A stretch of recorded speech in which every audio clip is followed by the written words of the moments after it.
아직까지 사람들이 20세기의 어떤 패러다임과 그 사고에 멈춰 있다라는 게 이제 문제가 되는 거예요. 21세기가 됐는데, 그러니까 이런 거죠. 보통은 보면 한 세기가 끝날 때쯤 되면 시대적으로 뭔가 이렇게 압축된 것들이 폭발을 하면서 새로운 어떤 패러다임의 어떤 것들이 나와. 보통 100년 주기로. 그게 이제 우리 가까운 시대에서 이렇게 우리가 역사적으로 증명돼서 볼 수 있는 게 뭐냐면 산업혁명이지. 18세기 말에 그 과학기술이 그 전에 르네상스라든지 뭐 이런 것들을 통해서 과학기술과 항해기술과 이런 것들이 막 기하급수적으로 폭발적으로 발전을 하면서 그 힘 축적된 그 힘이 산업혁명으로 이어져.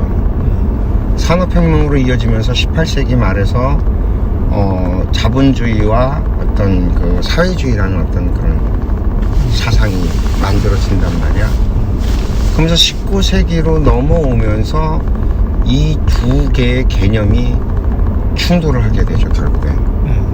전쟁이라는 이름으로 2차 세계대전까지 벌이고, 제국주의가 이제 축적된 힘이 생기니까 당연히 뭐 제국주의로 발전할 수밖에 없고, 제국주의가 충돌을 하게 되고, 제국주의가 충돌을 하게 되면서 결국에는 이제 세계전쟁이 벌어지고, 세계전쟁이 벌어지면서 끝이 나는 줄 알았는데 아니지. 자본주의와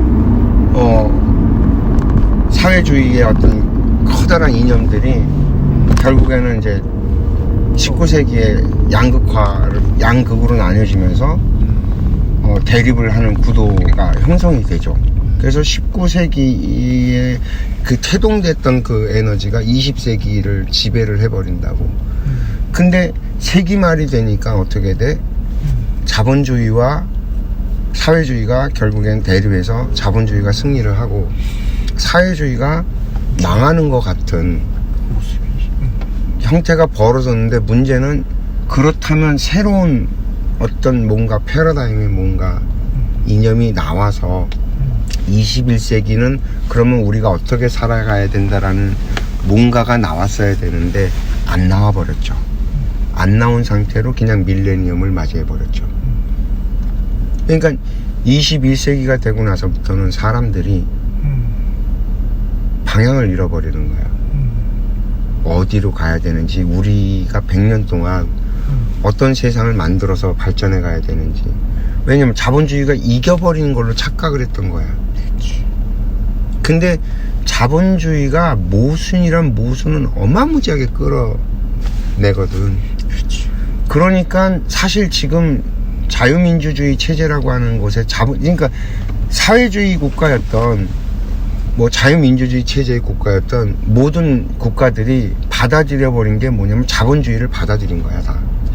중국도 자본주의를 받아들였고 러시아도 자본주의를 받아들여서 거기가 체제는 사회주의 국가 체제를 껍데기를 갖고 있지만 실질적인 내용적인 면에서는 어떤 강력한 지배자가 있어서 그 일당 독재로 이끌고 가는 형태를 띠긴 하지만 자본주의라고.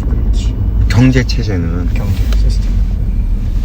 근데 이 자본주의가 얼마나 많은 폐단을 갖고 있냐고. 부익부 빈익빈을 만들어 버리기 때문에 이게 누적된 힘이 결국엔 과거에도 민중 봉기가 일어나서 결국에는 전복이 일어났었거든. 밀란이 엄청났죠. 똑같은 형태가 언젠가 다시 벌어질 날이 온다라는 거거든. 더군다나 지금은 옛날이랑 다르기 때문에 옛날에는 지역에서 부분적으로 이렇게 망하고 끝났는데 지금은 그게 들불처럼 일어나 버리면 전 세계가 완전히 경랑을 견디지 못하고 인류가 멸망하는 상황까지도 갈 수 있어진다라는 거예요. 문제가 여기에 있거든요. 그래서 21세기의 패러다임을 찾아내야 되는데 여기에 과학기술이 발전하다 보니까 인간의 수명이 기하급수적으로 또 늘어나서 100세 시대에 맞아 열려버리네. 그리고 애를 안 낳네. 그렇지. 그러니까 이게 지금 예전에는 경험해보지 못했고 생각해보지 못했던 새로운 어떤 문제점들이 계속 끊임없이 드러나는데, 우리들의 생각과 패러다임은 20세기 버전에서 벗어나지 못한 것에 있는 거야, 지금 이 사회의 총체적인 문제가. 그렇지. 근데 이 이야기를 하는 사람이 아무도 없어. 야야 지금 심각하다, 이런 얘기들을 우리가 모여서 의논하고 연구해야 된다라고 하는데 이런 얘기들은 없고, 이런 얘기하면 미친놈이라고 하고 변방의 북소리로 그냥 치부해버리고, 기존에 자기가 갖고 있는 기득권을 갖다가 지켜내기 위한 정말 치열한 싸움만